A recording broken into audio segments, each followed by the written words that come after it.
Good morning. We are live at the top of Blackpool Tower this morning, and while Sarah's looking at flights abroad, we're going to be looking at holidays at home and casting our eyes out down the Golden Mile to see how this very first weekend of the UK's tourist season is shaping up and how 2025 is looking ahead. Definitely pink wine weather. Or it was over the weekend in some parts of the country. It was lovely, wasn't it? I wonder what it's like in Blackpool this morning, because of course Easter weekend marks the start of the tourism season in the UK and businesses are hoping for their first big boost of the year. Is it rosé weather up at the top of the Blackpool Tower? Should we find out? Jane is there for us. It's just reopened for the season to find out how they're faring. Jane, it's a bit breezy at the top, isn't it? Good morning.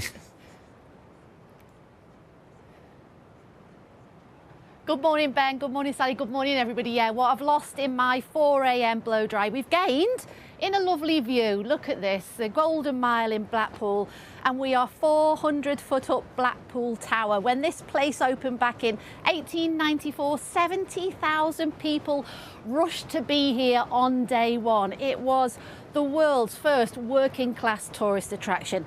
They can only dream of getting back to those figures now.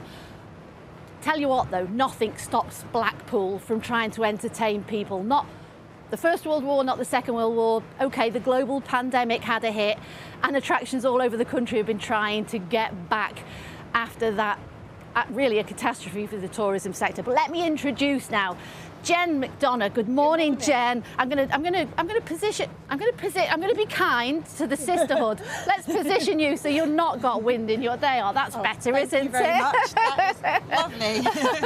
How are things going for you? This is now day 4 of your first weekend of the tourist season. How was it for you? It is brilliant. We are all so happy to be back at open. Cannot tell you what it is like to work in the Blackpool Tower. It is literally a living, breathing building, and to have guests in all areas, even 400 feet up in the air, is what we're here to do. That's what we're here to do, absolutely. So let me give you some figures from one of the associations, the Association of Leading Visitor Attractions, said that for their members, I know you're not a member, for their members, visitor attraction figures were last year we're up about 3% on the year before, but down about 10% on 2019. What's the trend been like for Blackpool, do you know? So we're not seeing that here. We're seeing fairly flat visitation. At the Tower, we do about 1 million visits a year. The resort, we're seeing about 20.5 million visitors. So people still very much want to come to Blackpool. Yeah.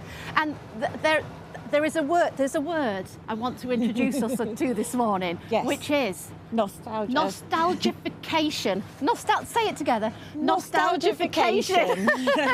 And that is one of the big 2025 tourism trends, isn't it? It's about this desire that people want to go back to the holidays of their childhood and relive them through a new lens.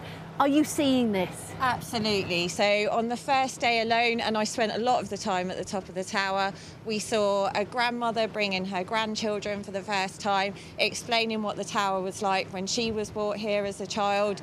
We saw people get engaged. That was super exciting. Tell me more about this. So it was a lovely lady. It was her 50th birthday and her boyfriend surprised her by proposing.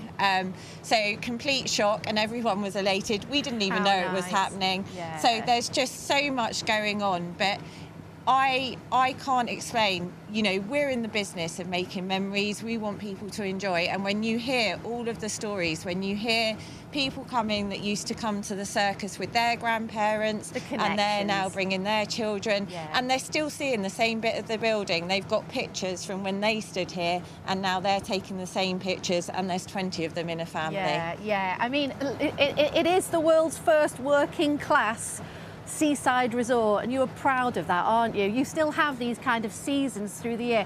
This is interesting. You don't have very many foreign visitors, do you? No, it sits at about 2 to 3% of our visitation, so not many at all. But what we do see is certain swings in the year. So at the moment, we're seeing quite a lot of visitors from the northern counties during the summer. So quite a lot of people from Manchester, from the northeast. But for example, in June, we get all of the Scottish holidays, so the resort is full of people from Scotland. So we seem to hold a real place in people's hearts within the UK. And they're a hardy bunch. Oh, they are. The weather's not been great. Should we just step back into the wind tunnel? Nothing stops us at Blackpool. No rain, no wind. We're going to go down to the ballroom in a little bit and down to the circus, so stay with us. But good luck for 2025. Back to you, Sally and Ben. I bet that's woken you both up. Thank you so much. Well done, Jane. Still looking great. Still looking great, even in that weather. Jane, thanks very much. We'll be back with Jane a little later. Good morning. We are live in Blackpool's Tower Ballroom this morning at the end of the very first weekend in the UK's tourist season to find out what the hopes are for 2025 for attractions like this. Take it away, John.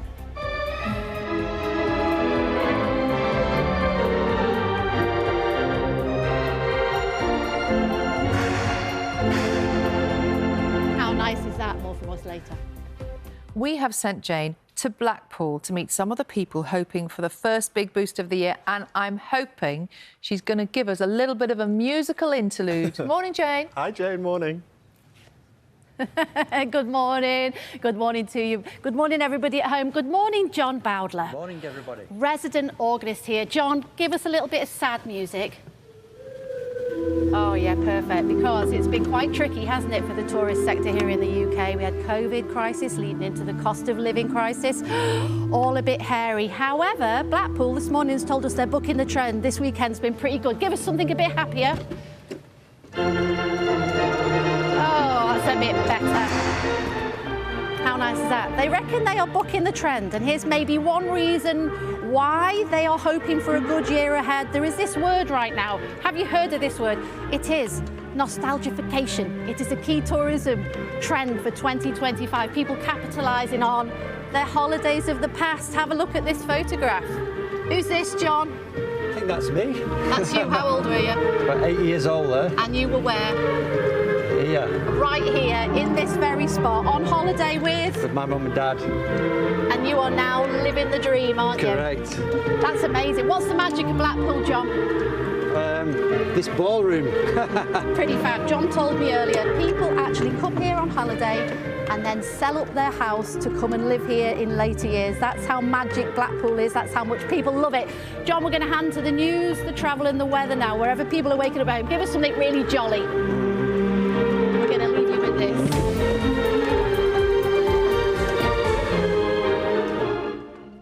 And here in the UK, we are live in Blackpool's Tower Circus for what is officially the start of the UK's tourist season. And we hope that 2025, this is Mookie, is going to be a good year. Good morning. Morning. Morning. Jane is at the Blackpool Tower this morning, and she has been everywhere already. And have you run off to the circus now, Jane? Finally. I've run off to the circus. I may never come back. Yeah, have a look around this place. It's gorgeous. It's actually built in the very base of the feet of Blackpool Tower, and it is stunning. It also has a claim to fame. Let me bring Aaron Edgar over.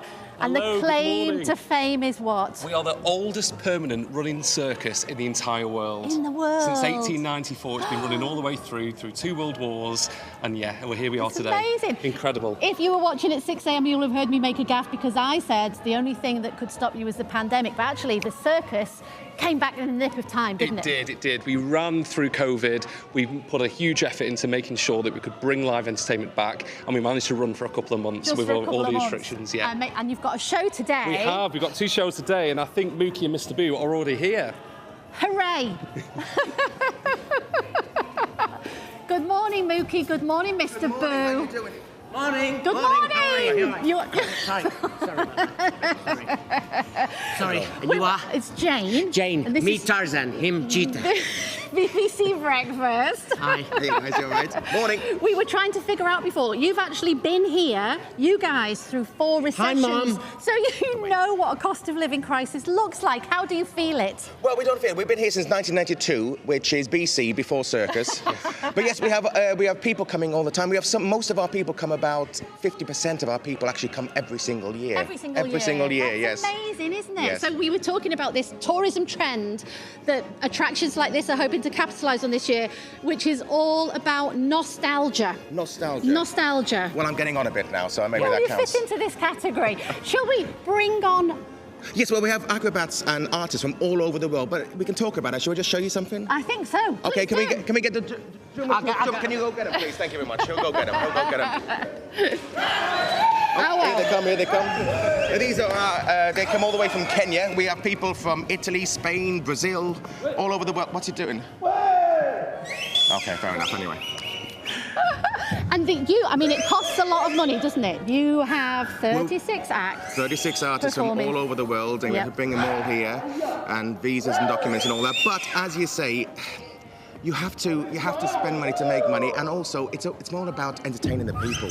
We have people coming in from all around the country, and it's a family entertainment, affordable family entertainment. That's what we try and do. Well, listen, while you're talking about that, let me just chat to Aaron. These lights look amazing. Sure. Yeah. But you've made a decision, haven't you, over the last few years, to not increase ticket prices, but try and find savings from everywhere else. Yeah, absolutely. I mean, so if you come to the circus, all of our lighting is LED, super energy efficient. With then our circus water finale, we recycle our water for each show that's treated to make sure we only have to refill it a couple of times of the year. So we do lots to make sure that we keep the Tower Circus accessible for everyone. That's it. So ticket prices today, are they pretty much the same as they were 5 years ago? I mean, if you 5 years ago, if you come 5 years ago, you'll pay the same ticket price today as an example as 5 years ago. These guys are phenomenal. Incredible, yes, incredible. One of many of our circus acts in the show. We've got trapeze, we've got motorbikes, we've got an amazing laser show, water finale, fountains, you name it, you can see it here. The water finale, if you've never been to Blackpool before, the water finale is,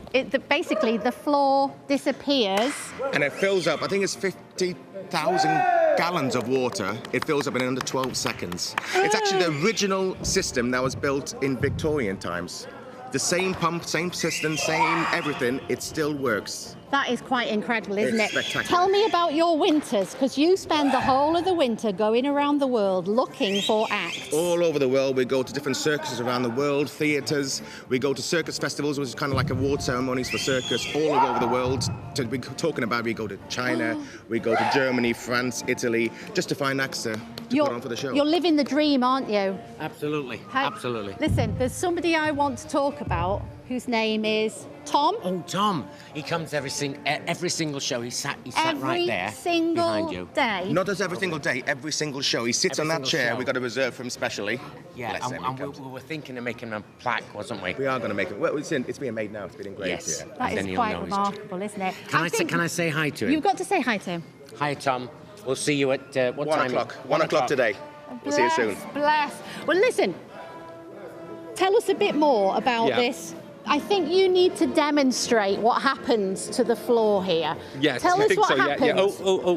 Tell us what happens with the floor. Yeah, the floor drops and it fills with over 40,000 gallons of water, close to 50. We've got fountains all the way around the ring. There's lasers, there's lights in the water, there's lights in the fountains. It's quite a spectacle. And that's been how long has that been in place? So that's been in since 1894. We've got a chap here called Paul that has been working on this to make sure that it continues to run. That is yeah, it's unbelievable. incredible. It's Victorian, and you know what? There's only 2 in the UK, but ours is the original mechanism. It's Amazing. really special. I wonder if, Keith, it's hard to take your eyes off these guys, isn't it? It really is. And I'm going to ask you to keep going, chaps, keep going. But let's just let Keith take a little gaze up to the architecture. I don't know if you can see this amazing architecture, which was designed by... I think it was designed by Frank Matcham, one of the greatest architects of theatres all over the country. And he travelled to... He travelled all Spain over the world. and Morocco, and it's Moroccan-inspired, this building, actually. He went to the the first Alhambra 7 in years... Spain, oh, was yes, it? Alhambra in And then- Spain, all that kind of thing. But this building was actually the first 7 years it was open,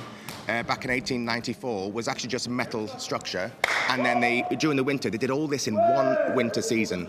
All this golden leaf you see over here. That It's is amazing. incredible. Oh, you're telling me it's spectacular. It is incredible, isn't it? We should chat to these guys, shouldn't we? Have we got time? It's tied up at the minute, I think. Are you going to take a bow? Are we taking a bow? No! Yeah, chaps, could we maybe have a chat? Could we maybe have a chat?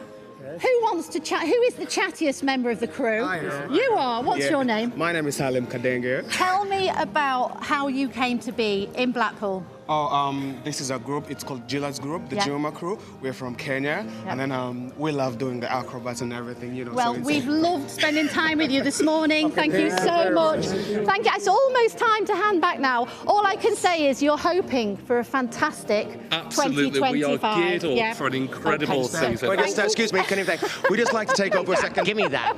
Hi, how are you? I've just got one question. Is that a beard or have your eyebrows come down for a drink? Give me that. Anyway, this is Mucky and Mr. Boo, the new BBC presenters. Handing back to the studio, the clowns in the studio. See you later. Bye. Bye. Bye. To you.